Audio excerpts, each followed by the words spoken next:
Bem-vindo ao Marcelino Garrino, agora doutor, por extenso.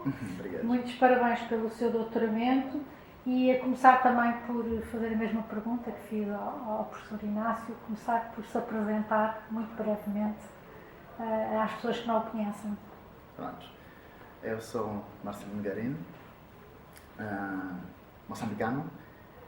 Trabalho no Centro de Investigação em Saúde da Manhissa desde o ano 2012. Entrei como estudante finalista do curso de Medicina Veterinária para um estágio no centro e após a minha defesa fui contratado primeiramente como técnico de laboratório e depois ascendi já para a carreira de investigador e atualmente sou investigador assistente no centro. Estou na área de doenças bacterianas tropicais negligenciadas e com maior interesse na área de doenças diarreicas e infecções bacterianas invasivas, em que muitos dos estudos pelos quais estou envolvido está mais virado para a componente de patogênese bacteriana e a componente também de resistência antibiótica. O Dr. Marcelino terminou ontem a sua tese de doutoramento aqui no Instituto de Higiene e Medicina Tropical e queria que nos falasse muito brevemente sobre quais foram os objetivos da sua tese e quais foram as principais conclusões. Muito obrigado. O tema primeiro, a ideia foi que pergunta da manhissa eu podia responder dentro daquilo que era o contexto do meu doutoramento.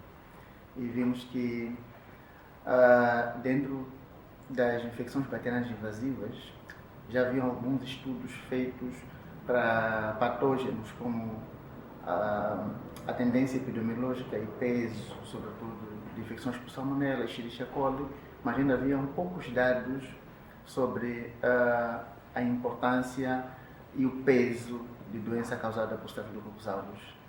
Daí que concordamos que iria cingir o meu estudo mesmo para Staphylococcus aureus associados à bacteremia em crianças que estavam internadas no distrito da Manhissa.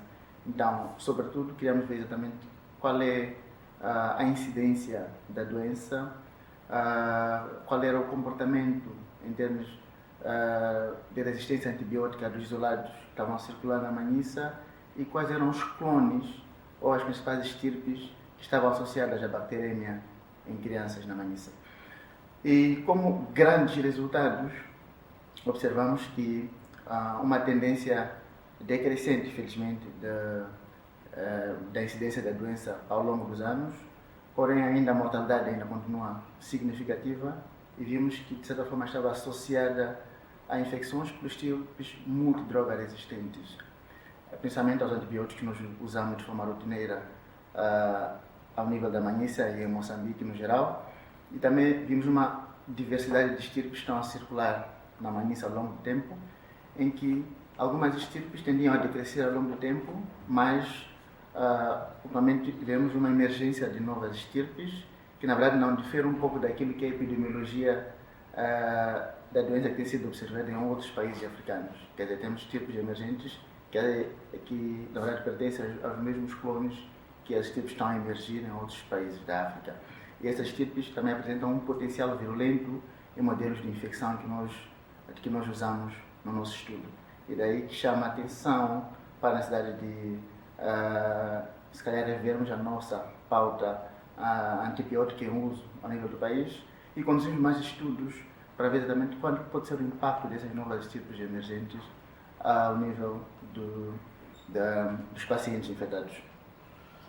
Marcelino, este seu trabalho é bastante importante, sobretudo também para as políticas de saúde, não é? Eu queria saber se está prevista a apresentação, por exemplo, destes resultados junto do Ministério da Saúde, se já o fez, para tentarmos perceber o verdadeiro impacto que isso vai ter na saúde das populações em Moçambique.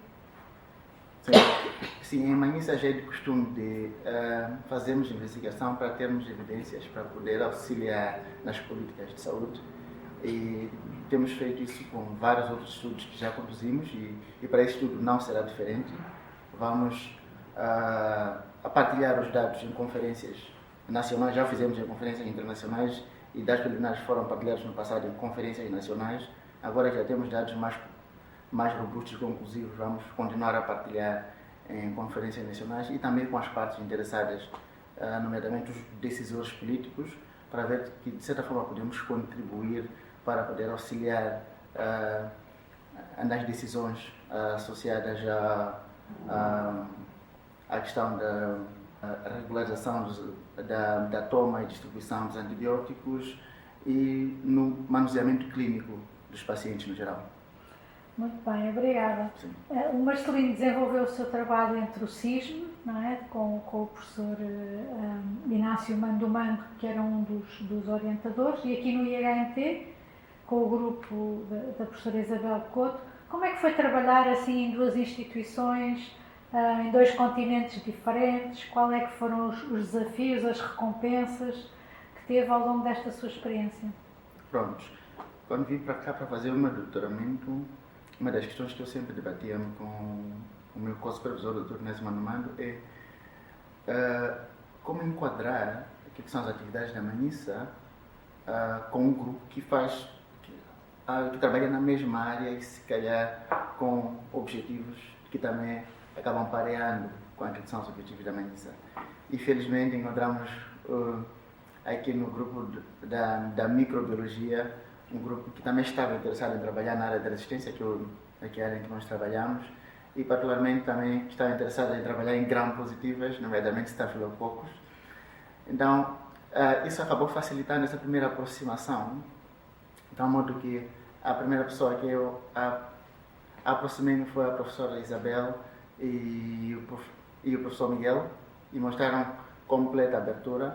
Então foi ali em que, a partir daquele momento, começamos a ter reuniões frequentes entre a equipe do IHMT e a equipe do CISM, e fomos discutindo ideias e ver como é que os vários estudos e ideias de pesquisa da Manissa, de certa forma, apareavam-se com aquilo que eram os vários projetos e ideias do IHMT.